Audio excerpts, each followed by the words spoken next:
በስመ አብ ወወልድ ወመንፈስ ቅዱስ አሃዱ አምላክ። ናይ ምሕረት በዓል ቤት ዝኾነ ቅዱስ እግዚአብሔር አምላኽና ብመግቦቱ ብርህራይኡ ከይተፈልየ ብጸጋኡ ከሊሉ ሰላሙ አብዚሑ ዕድመ ንንስሐ እናሃበ ካብ ኩሉ ክፉእ ነገር ሰዊሩ ኣብ ህይወትና በረኸቱ ኣብ ጉዕዘና ረድኤቱ ከየጉደለ ዘንብረና ዘንበረና ዝሓለወናን ዝሕልወናን ንሱ እሞ ክብርን ምስጋናን ንዕኡ ይኹኖ። እስመ አልቦ ዘይክል ይግበር ዘንተ ተአምረ ዘአንተ ትገብር ዘንበለ እግዚአብሔር ምስሌሁ። ብጀካእቲ እግዚአብሔር ምስኡ ዝኾነ ነዚ ንስኻ ትገብሮ ዘለኻ ክገብር ዝኽእል የልቦን። ወንጌል ዮሐንስ ምዕራፍ 3 ቁጽሪ 2። ከምቲ ኣብ ዝሓለፈ ሰናብቲ እንመሃሮ ብማህሌታይ ቅዱስ ያሬድ ነናተን ስያሜ ዝተዋህበን ሰናብቲ እዛ ሻዋዒት ሰንበት እውን ኒቆዲሞስ ዝብል ስያሜ ዝተዋህባ ሶምን እያ። ኒቆዲሞስ ማለት ናይ ግሪክ ቃል ኮይኑ ሰዓሪ አሸናፊ ዝብል ትርጉም ኣለዎ። ብዛዕባ እዛ ሻውዒት ሰሙን ነቲ ኣብ ወንጌል ዝተጻሕፈ ቅዱስ ቃል መሰረት ምግባር ባዕሉ ማህሌታይ ቅዱስ ያሬድ ሆረ ሃቤሁ ዘስሙ ኒቆዲሞስ ወይቤሎ ለኢየሱስ ረቢ ሊቅ ንሕነ ነአምር ከመ እምሃበ እግዚአብሔር መጻእከ እናበለ ብመዝሙሩ ገሊጽወሎ። ኒቆዲሞስ ሓሳቡን ቃሉን ምግባሩን ዝተዋሃሃደሉ ኣብ መወዳእታ እውን ጉዕዝኡ ብዓወት ዝዛዘመ ብጽድቂ ዝተሓተመ ቅዱስ ናይ እግዚአብሔር ሰብ እዩ። ኣብቲ ሰባት ብልቦም ክፉእ ሓሲቦም ብልሳኖም ክፉእ ተዛሪቦም ኣብ ክንዲ ብንስሓ ብኽፉእን ኣጸያፍን ግብሮም ዝረአይሉ ወይ ከዓ ዝውድእሉ ጊዜ ንሱ ግን ብሓይሊ እግዚአብሔር ጽቡቕ ሓሲቡ ጥዑም ተዛሪቡ ብሰናይ ምግባር ከዓ ሰናይ ዝኾነ ገድሊ ተጋዲሉ ከምቶም ኣኽሊል ዓወት ዝተጓናጸፉ ቅዱሳን ኮይኑ ጉዕዝኡ ከዓ ዛዚሙ። ኒቆዲሞስ ከምቲ ኣብ ወንጌል ውን ዘሎ ወሃሎ ኣሃዱ ብእሲእን ፈሪሳውያን ዘስሙ ኒቆዲሞስ መልአኮም ለአይሁድ ብምባል ቅዱስ ዮሐንስ ዝገለጾ ኒቆዲሞስ ሃብታም በዓል ጸጋ ናይ ሕጊ ምሁር ሽመት ውን ዝነበሮ ከም ዝነበረ ይገልጽ ማለት እዩ። ቅዱስ ዮሐንስ ጥራይ ዘይኮነ ጎይታ ውን ባዕሉ ኣብቲ ኒቆዲሞስ ምስ ጎይታ ዝተዛራረበሉ ጊዜ ንስኻ ናይ እስራኤል መምህር ኢኻ ክብል ኣዘራሪብዎሎ። እዚ ኩሉ እናሃለወ ግን ኒቆዲሞስ ምልኣት ዝበሃል ኣይነበሮን። ኣብዚ ዓለም እዚ ሰብ ጸጋ እንተኾነ እንተሃለዎ መምህር እንተኾነ ሰበ ስልጣን እንተኾና ጥበበኛታት እንተኾና ፈላጣት ሓያላት ክኢላታት ተፈራሕቲ ተኸበርቲ ውን እንተኾና እግዚአብሔር እንተዘይብሉ ግን ናብራና ምልኣት ዝጎደሎ ናብራ ይዝኸውን። ካብ ኒቆዲሞስ እዚ ክንመሃር ንኽእል ኢና። ኒቆዲሞስ እምበኣር በቲ ዝነበሮ ዕጉብ ኮይኑ ክነብር ኣይከኣለን። በዓል ጸጋ እናሃለወ ሃብታም እናሃለወ መምህር እናሃለወ እዚ ጎዲልዎ እዩ ተባሂሉ ክንገረሉ ዘይክእል እናሃለወ ንሱ ዝፈልጦ ጉድለት ግን ነይርዎ። ኣብ ኣነባብርኡ ንሱ ዘይዓግበሉ ናብራ ግን ነይርዎ። ንሱ ድማ ናብ እግዚአብሔር ምቕራብ ካብ እግዚአብሔር ዝርከብ በረኸት ብሓፈሻ ብዛዕባ እምነት ብዛዕባ ሃይማኖት ዘይፈልጦ ነገር ስለ ዝነበረ ንዕኡ ክፈልጥ እቲ ካብ ጎይታ ኣብ ዝተፈላለየ ግዜ ዝሰምዖ ዝነበረ ብልቡ ከዓ ዝኣምኖ ዝነበረ ክረክብ ከዕርፍ ይምድብ ስለ ዝነበረ ከዓ ነቲ ክረክቦ ዘለዎ ነቲ ከዕርፎ ዘለዎ ንልቡ ኣርጊኡ ብተስፋ መሊኡ ከንብሮ ዝኽእል ጎይታ ንዕኡ ክረክብ ሓሰበ። እዚ ሓሳብ እዚኣ ቀላል ሓሳብ ኣይኮነትን። ኩሉ ነገራት ጽቡቕ ክኸውን ይኽእል፣ ሕማቅ እውን ክኸውን ይኽእል። ኣብ ናብራና እንገብሮ ነገራት ብሓሳብ ከም ዝጅምር ናይ ኒቆዲሞስ ኪደት ብሓሳብ ክጅምር ክኢሉ ማለት እዩ። ስለ ዝኾነ ከዓ ብኣዝዩ ከበድቲ ኩነታት ተኸቢብካ እናሃለኻ መራሒ ኮንካ ሕጊ ሰሪዕካ ክትክተሎ ንዝሓሰብካ ገዲፍካ ኣብ ዙርያኻ ዘለው ሰባት እውን ከም ነጥቅዑኻ እናፈለጥካ ነዚ ሓሳብ እዚ ክትሓስብ ኣዝኻ በሊሕን መስተውዓልን ክትከውን ከዓ ይሓትት ወይ ከዓ ንሕተት ማለት እዩ።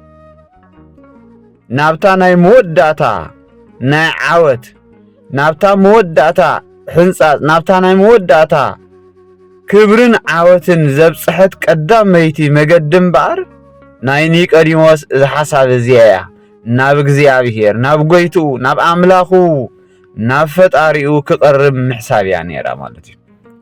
ንኹሉ ገዲፍካ ክትመሃር ምሕሳብ፣ ንኹሉ ገዲፍካ ብዛዕባ እምነትካ ክትፈልጥ፣ ኣብ ሃይማኖትካ ክትጸንዕ ምግባር ምሕሳብ፣ ንኹሉ ገዲፍካ ዘለካ ክብርን ስልጣንን መምህርነትን ዘለካ ተፈራሕነትን ዘለካ ብሰብ ኣኽብሮትን ገዲፍካ ተማሃራይ ምዃንካ ምፍላጥ፣ ኣብ ቅድሚ እግዚአብሔር ምንም ከም ዘይኮንካ ምፍላጥ፣ ንዕኡ ዝመስሉን ብደረጃ ስልጣንን ሃብትን ትሕቲኡ ዝኾኑ ከይተረፈ ናይ ጎይታናን ኣምላኽናን መድሓኒናን ኢየሱስ ክርስቶስ ምምጻእ ርእዮም ናቱ ቃላት ሰሚዖም ናቱ ትምህርቲ ሰሚዖም ናቱ ተግሳጽ ሰሚዖም ናቱ መሪሕነት ናቱ ኣካይዳ ናቱ ተኣምራት ናቱ ትምህርቲ ኣብ ዝሰምዑሉ ግዜ ከግረምርሙ ክሓርቁ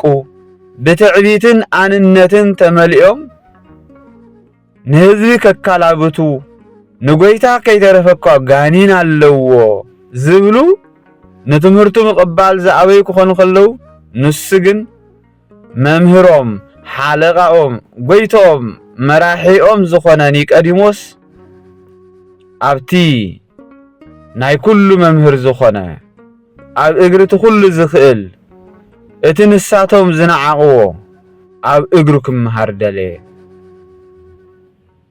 ሎሚ ኒቆዲሞስ ናይቶም ዘይተማህሩ ጥራይ ዘይኮነ ናይቶም ተማህርና ኢና፣ ቀለም ቀሚስና ኢና፣ ፈላጣት ኢና፣ ጥበበኛታት ኢና፣ ሓያላት ኢና፣ ሃብታማት ኢና ዝብሉ ሰባት ናቶም ኣርኣያ ናቶም መራሒ እውን እዩ ማለት እዩ። ምክንያቱ ንሱ መምህር ተባሂሉ ዝጎደለ የብሉን ተባሂሉ ብህዝቢ ዝፍለጥ ዝነበረ ሰብ እዩ። ናብቲ መምህረ ኩሉ ብባህሪኡ መምህር ሃብታም ንጉስ ፈጣሪ ዝኾነ ኢየሱስ ክርስቶስ ክመሃር ግን ከይዱ። ስለዚ ካብ ኒቆዲሞስ ኣዝዩ ብዙሕ ትምህርቲ ክንወስድ ንኽእል ኢና። ብሓፈሻ ግን ሓሳብን ዘረባን ግብርን እተን ተዋሂደን ሰብ እውን ኣብዚ ዓለም እዚ እናነበረ ዝወድቀለንን ዝትንስኣለንን ሰለስተ ነገራት ምሕሳብ ምዝራብ ምግባር ስለ ዝኾና በዚ ድማ ኒቆዲሞስ ካብ ኃጢአት ናጻ ኮይኑ ካብ ውድቀት ናጻ ኮይኑ ናብ እግዚአብሔር ቀሪቡ ኣብ መወዳእታ ዝተዓወተ ሰብ እዩ። ቶም ናይ ጽድቂ ጎደና ክንከደሎም እንኽእል ቁንዓትን ብርሃትን መንገድታት እዚኣቶም እዮም ማለት እዩ። ምሕሳብ ምዝራብ ምግባር ማለት እዩ። ኒቆዲሞስ ብለይቲ ናብ ጎይታናን ኣምላኽናን መድሓኒናን ኢየሱስ ክርስቶስ ክኸይድ ከሎ ኢና ንርኢ። እቲ ብናይ ፍቕሪ ቃሉ ሰዓቡኒ ብምባል ኣብ ዝተፈላለየ ግዜ ንዝተፈላለዩ ሰባት ዝጽውዕ ዝነበረ ጎይታ ሕጂ እውን ንዓና በቲ ንኻልኦት ዝጸውዓሎም ዘኒ ንሕና ይጽውዓና ከም ዘሎ እንፈልጠሉ ኩሉ ግዜ እግዚአብሔር ናብ ቤቱን ናብኡን ክንቀርብ ዝጽውዓና ነቲ ብለይቲ ዝመጸ ኒቆዲሞስ ንምንታይ ብግዜ ቀትሪ ንምንታይ ብግዜ መዓልቲ ዘይመጸኻ ኣይበሎን። ናይዚ ዓለም እዚ ነገስታት ናብኦም ኣብ ዝመጻናሉ ግዜ ጉዳያትና ከነጻሪ ከነጻፍሕ ኣብ ንመጸሉ ግዜ ሓሊፉ ኣብ ሰዓትካ ይመጻኻን ኣብ ቆጸራኻ ይተረኸብካን ስለዚ ካብዚ ከይድ ብምባል ብዓጀብቶም ካብ ከባቢ ቤት ጽሕፈት ከይተረፈ ከም ሰጉና ኩሉ ግዜ ኣብ መዓልታዊ ህይወትና ንሕልፎ ጉዳይ ስለ ዝኾነ ዝርስዕ ኣይኮነን። ንሱ ግን ክሰጎም መይትረፍ እኳ ደኣ ብሓጎስ ተቐቢሉ ካብ ትምህርታት ዝበለጸ ካብ ምስጢራት ዝረቐቐ ምስጢረ ጥምቀት ምሂርዎ እዩ። እግዚአብሔር ስሙ ዝኸበረን ዝተመስገነን ይኹን። ንሱ ብለይቲ ናብ ጎይታ ክቐርብ ከሎ ጎይታ ግን ንምግባሩ ንሓሳቡ ፈሊጡ ክሰጎ ካባይ ርሓቅ ክብሎ ኣይደልየን። እኳ ደኣ ነቲ ዝመጽእ ግዜ እንታይ ዓይነት ሰብ ክኸውን ከም ዝኽእል እግዚአብሔር ኣብ ልብና ንሓስቦ ከይዘሎ ወይ ከዓ ንመወዳእታ ንኾነውን ዝፈልጥ ኣምላኽ ስለ ዝኾነ ንዓ ብምባል ካብ ምስጢራት ዝበለጸ ምስጢር ዝረቐቐ ምስጢረ ጥምቀት ምሂርዎ እዩ። ንሱ ብለይቲ ናብ ጎይታ ዝኸደሉ ኣቦታትና ሊቃውንት ከብርህዎ ከለዉ ብዙሕ ምስጢር ከም ዘለዎ ዘመልክት እዩ። ኒቆዲሞስ ዋላ እኳ ክምሃር እንተመጸ ብዝተፈራረቐ ማለት ኮንቱ ውዳሴ ካብኡ ጠቕሊሉ ስለ ዘይረሓቐ ብለይቲ ዝኸደሉ ምኽንያት መምህር ከሎሲ ክምሃር ይኸይድ ኢሎም ምእንቲ ከይሓሚዎ ኢሎም ምእንቲ ከየነኣእስዎ እዝስ ንሕና ኢና መምህር ኢልና ንጽውዕ እምበር መምህር ኣይኮነን ብምባል ከነኣእስውኒ ክንዕቁኒ ይኽእሉ እዮም ብምባል ስለ ዝሰግአ ናብ ጎይታ ብለይቲ ከደ ይብል ማለት መሬት ምስ ጸልመተ ሰብ ምስ ደቀሰ ጸልማት ተጎልቢቡ ናብ ጎይታ ከደ። ነዚ ሓሳብ እዚ ዝፈልጥ እኳ እንተኾነ እግዚአብሔር ንሓሳቡ በቲ ንሱ ዝመደቦ ካልእን ዝዓበየን ኣጀንዳን መድረኽን ክቕይሮ ስለ ዘለዎ ግን ንጎይታ ብፍቕሪ ተቐቢሉ ኮፍ ኣቢሉ ኣምሂርዎ ማለት እዩ። ኣብ ሕጊ ኣይሁድ ናይ ጎይታ ትምህርቲ ዝቕበል ካብ ምኩራብ ስለ ዝስጎግ ንዕኡ ኣሚንካ ንትምህርቱ ተቐቢልካ ኢሎም ከይሰግዎውን ይሰግእ ነይሩ እዩ። ስለ ዝኾነ ከዓ ብለይቲ ኸደ። ኒቆዲሞስ ቀትሪ ወንበር ተኺሉ ደቀ መዛሙርቲ ሒዙ ህዝቢ ኣኪቡ ክምህር ስለ ዝውዕል ግዜ ንምርካብ እቶም ሰባት በቤቶም ምስከዱ ግዜ ስለ ዝረኸበ ብለይቲ ኸደ ወይ ከዓ ብለይቲ ኸይዱ ክምሃር ናብ ጎይታ ክምሃር ቀረበ እውን ዝብል ትርጉም ኣለዎ። ካልእ እውን ትምህርቲ ንዝመሃሩ ካብ ብግዜ ቀትሪ ብግዜ ለይቲ እቲ ንምሃሮ ቃል እግዚአብሔር ይተሓዘልና ንኽንምሃር እውን ተመራፂ ግዜ ስለ ዝኾነ ለይቲ ከደ። ለይቲ ጸልማት እሞ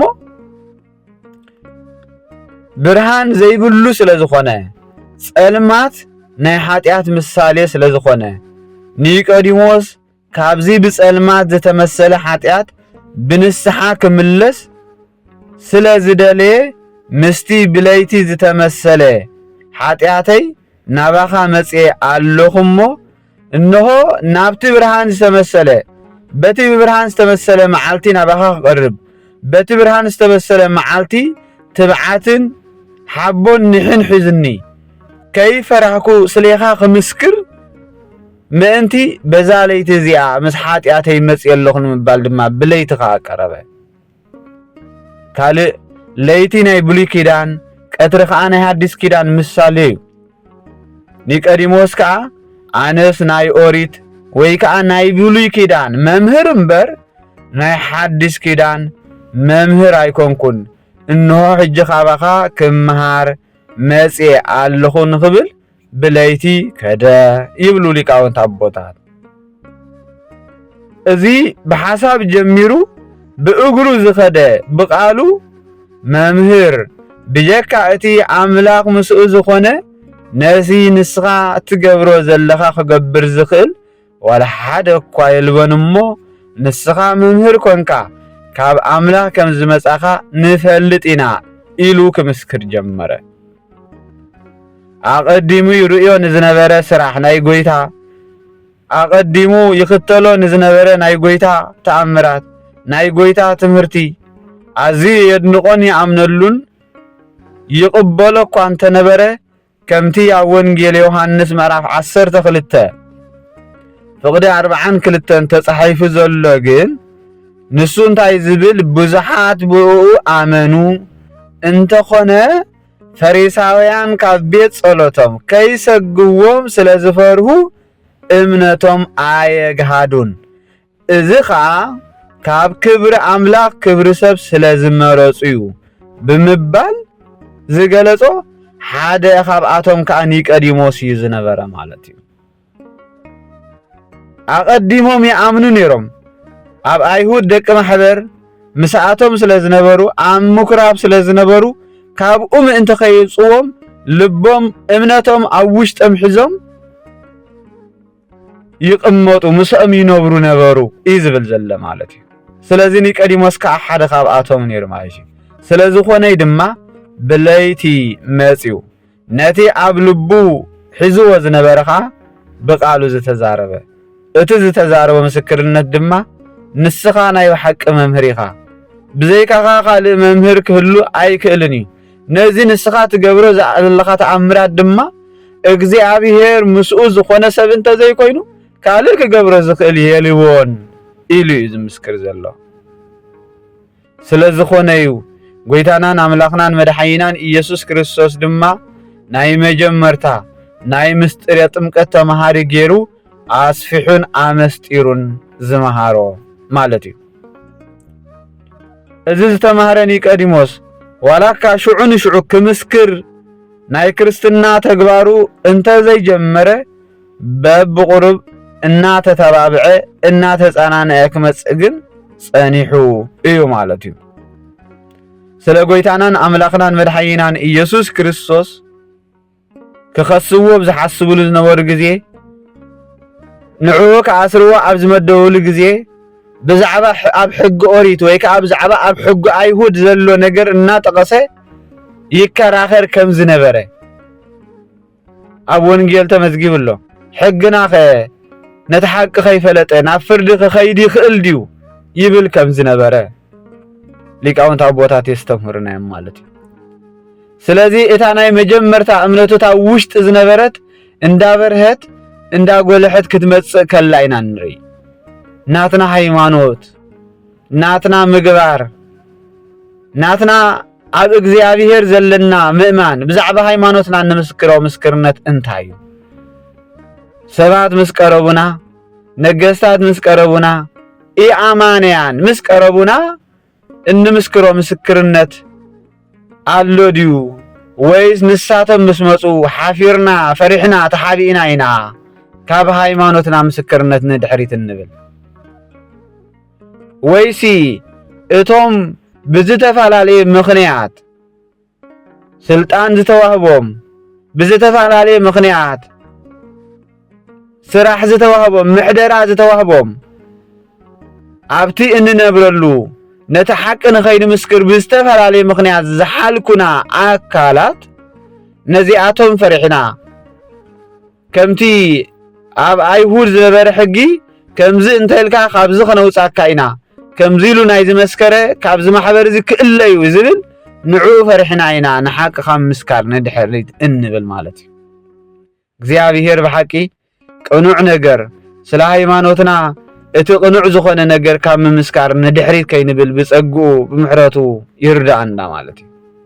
ኒቆዲሞስ ንመጀመርታ ግዜ ክምስክር እኳ እንተዘይከኣለ تحابي أكو يخيد انتنبرة أمو ودعتا جن ناي بحق إذا تعوته سبيو ناي نيقوديموس هيوت بفلاي كابتي نابغويتانان أملاخنان مدحينان إيسوس كريستوس زقربوا لغزيه سلسته درجتات እናቀመጡ ሊቃውንት አቦታት ይህብናዮም ንሱ ድማ ናይ መጀመርታ ክርስትናው ማዕከላዊ ክርስትናው ፍጻሜ ዘለዎ ክርስትና ዝብሉ ማለት እዩ ናይ መጀመርታ ምእማኑ እምነቱ ግን ኣብ ውሽጡ ጥራይ ሕዝዋ ምጽንሑ ክዛረቦ ዘይምኻሉ ክዛረቦ ኳንተ ዘይካለ ግን ተሓቢኡ ካብቶም ክሰግዎ ዝኽሉ ካብቶም ከፈራርሕዎ ዝኽሉ ተሓቢኡ ኖን ኣብ ጎይታ እናኸደ ይመሃር ከም ዝነበረ ዘመልክት እዩ ማለት እዩ በብቆረብ ግን እታ ኣብ ውሽጡ ዝነበረት እምነት እናዓበየት እናበለጸት ብርሃን እናተወሰኸ ትብዓት እናተወሰኸ ጸጋ እናተወሰኸ መጽእ ከሎ ብልሳኑ ድማ እናመስከረ መጽእ ማለት እዩ ብልሳኑ ድማ እናተመጎተ መጽእ ኣብ መወዳእታ ክብሩን ይኹን ጎይታናን አምላኽናን መድኃኒናን ኢየሱስ ክርስቶስ ስለ ድሕነት ዓለም ስለ ድሕነት ኩላትና ኣብ መስቀል ኣብ ዝተሰቕለሉ ጊዜ ብስጋ ናብ መቃብር ኣብ ዝወረደሉ ጊዜ ቅድመ መውራዱ እነሆ ናአይሁድ ስጋው ክገንዝ ምስ ዮሴፍ በዓል አርማትያስ ናይ ጎይታናን አምላኽናን መድኃኒናን ኢየሱስ ክርስቶስ አስከሬን ወይ ስጋ ዝሓተተ ቅዱስ አቦይ ማለት እዩ ስለዝኾነ ድማ እቲ ብለይቲ ዝኸይድ ዝነበረ ተማሃራይ ካብ ምኩራብ ከውፅንዮም ኢሉ አይፈርሕን እቲ ብለይቲ ዝኸይድ ዝነበረ ተማሃራይ ክሰጉን ኢሉ አይፈርሕን እቲ ብለይቲ ዝኸይድ ዝነበረ ኒቆዲሞስ ሕጂ ግን ብቀትሪ ንስጋው ክቀብር ከደ እንሆ ከምቲ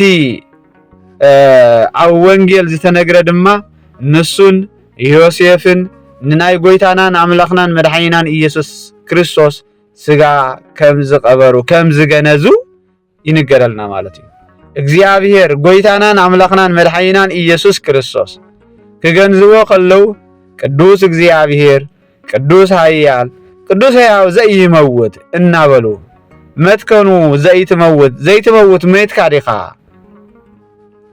ሞትከኑ ዘታነስኦም ለሙታን ንሙታት እተተንስእ መይት ካዲኻ በሐቂ ደከም ኮኑ ዘታጸንኦም ለድኩማን ናይ በሐቂ ንድኹማት እተጽንዕ እተልዕል ሓፍ እተብል ደኺም ካዲኻ እናበሉ ብትብዓት ብዘይ ምፍራሕ በሃይማኖት ብጽንዓት ክገንዙን ክቀብሩን ከለውና እንርኢ ማለት እዩ ስለዚ እዛ ኒቆዲሞስ እትብል ሰሙን ካብዚ እንመሃሮ እንድሕርሃልዩ ስለ ሃይማኖትና ምምስካር ኣብ ቅድሚ ኣቦታትና ወይ ከዓ ኣብ ቅድሚቶም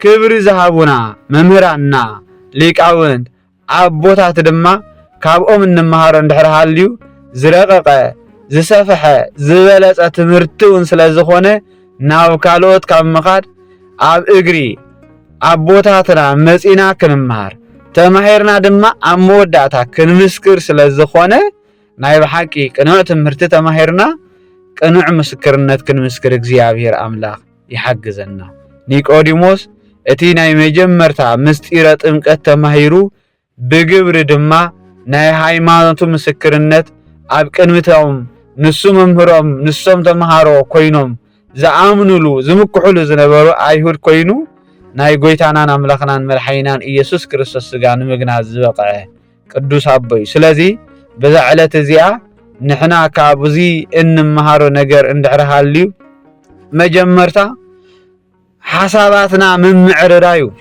እንሓስቦ ሓሳብ ናይ በሐቂ ቅዱስ ሓሳብ ድዩ ካብ ውሽጥና ዝምንጩ ሓሳብ ድዩ እንሓስቦ ሓሳብ ብእምነት ንኽንነብር ዝሕግዘና ሓሳብ ድዩ እንሓስቦ ሓሳባት ናብ እግዚአብሔር አምላኽ ዘቅርበና ሓሳብ ድዩ ክንፈልጥ ይግባአና ማለት እዩ ምክንያቱ ናብቲ ናይ መወዳእታ ዓወት ዘብጽሐና እዛ ሓሳብ እዚ ስለ ዝኾነ ናብቲ ናይ መወዳእታ ውድቀት ዘብጽሐና ንሱ እቲ ሓሳብ ንሱ ስለ ዝኾነ ማለት እዩ ኣብ መወዳእታ ነቲ ዝሓሰብናዮ ብቃልና ምምስካር ብግብርና ከዓ ምንባር እሞ እግዚአብሔር አምላኽና ከምቶም ብቅድስና ነይሮም ናይ በሐቂ ነቲ ዝሓሰብዎ ብግብሪ ተርጊሞም ብቃሎም ተዛሪቦም ሃይማኖቶም አጽኒዖም ዝነበሩ ኣቦታት ንዖም ክንመስል ናይ እግዚአብሔር ምሕረት ናይ ድንግል ማርያም አማላድነት ናይ ኩሎም ቅዱሳን እግዚአብሔር ጸሎት ምስ ኩላትና ህዝበ ክርስቲያን ይኹን። ወስብሐት ለእግዚአብሔር ወለወላዲቱ ድንግል ወለመስቀሉ ክቡር